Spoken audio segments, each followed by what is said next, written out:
Present perfect tense বা পুরাঘটিত বর্তমান কাল।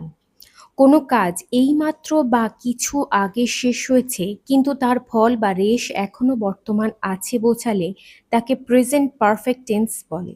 সহজ কথায় কাজটি অতীতে সম্পন্ন হলেও আমরা যখন কথা বলছি তখন তার একটা প্রত্যক্ষ প্রভাব বা প্রাসঙ্গিকতা রয়েছে। বাক্য দেখে চেনার উপায়। বাংলা ক্রিয়াপদ বা ভার্বের শেষের রূপ দেখে এই টেন্স সহজেই চিনে নেওয়া যায়। ক্রিয়ার শেষে সাধারণত এছি, এছো, এছে, এছেন যুক্ত থাকে। ফার্স্ট পারসন অর্থাৎ আমি আমরা হলে ক্রিয়ার শেষে এছি হয়, যেমন আমি করেছি, আমরা গিয়েছি। সেকেন্ড পারসন অর্থাৎ তুমি তোমরা হলে ক্রিয়ার শেষে এছো, যেমন তুমি দেখেছো, তোমরা খেলেছো। থার্ড পারসন হলে ক্রিয়ার শেষে এছে হয়, যেমন সে লিখেছে, তারা গিয়েছে। সম্মান অর্থে আপনি বা তিনির ক্ষেত্রে ক্রিয়ার শেষে এছেন হয়, যেমন তিনি বলেছেন, আপনি খেয়েছেন। প্রেজেন্ট পারফেক্ট টেন্সের গঠন প্রণালী। Subject plus have or has plus ভার্বের থার্ড ফর্ম প্লাস অবজেক্ট। সাহায্যকারী ভার্ব বা হ্যাভ অর হ্যাজ বসানোর নিয়ম। হ্যাজ বসে শুধুমাত্র থার্ড পারসন সিঙ্গুলার নাম্বারের ক্ষেত্রে। হি, সি, ইট বা যে কোনো একক নাম বা বস্তুর, যেমন রাম, রিয়া এর পরে। হ্যাভ বসে বাকি সবার ক্ষেত্রে, অর্থাৎ আই, উই, ইউ, দে এবং সকল প্লুরাল নাউন একাধিক ব্যক্তি বা বস্তুর পরে। উদাহরণ: আমি আমার হোমওয়ার্ক শেষ করেছি। I have finished my homework. I এর পরে হ্যাভ বসেছে এবং ভার্বের থার্ড ফর্ম ফিনিশড বসেছে। সে একটি সিনেমা দেখেছে। He has watched a movie. হির পরে হ্যাজ বসেছে এবং ভার্বের থার্ড ফর্ম ওয়াচড হয়েছে।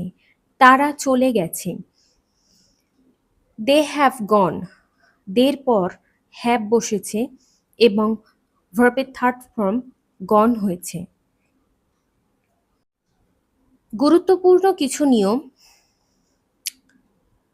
জাস্ট বা এইমাত্র ঘটা কাজের ক্ষেত্রে বাক্যে যদি just, just now, already, yet, lately, recently, ever, never ইত্যাদি শব্দ থাকে তবে সাধারণত প্রেজেন্ট পারফেক্ট টেন্স হয়।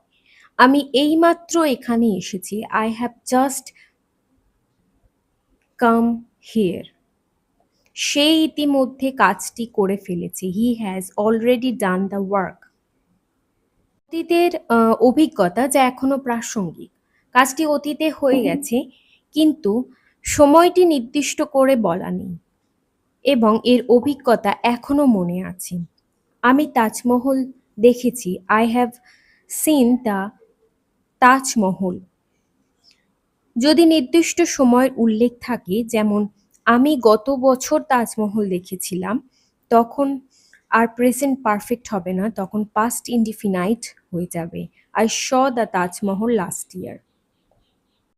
না বোধক ও প্রশ্নবোধক বাক্যের গঠন। না বোধক বাক্য বা নেগেটিভ সেন্টেন্স গঠন: subject plus have or has plus not plus verb এর থার্ড ফর্ম প্লাস অবজেক্ট। উদাহরণ: সে এখনো ভাত খায়নি। He has not eaten rice yet. আমি কোনোদিন বাঘ দেখিনি। I have never seen a tiger. Never ব্যবহারের কারণে আলাদা করে নট বসেনি। প্রশ্নবোধক বাক্য বা ইন্টারোগেটিভ সেন্টেন্স গঠন: have or has plus subject plus ভার্বের third form plus object plus প্রশ্নবোধক চিহ্ন। উদাহরণ: তুমি কি তাকে দেখেছো? Have you seen him? সে কি কোনো চিঠি লিখেছে? Has he written any letter?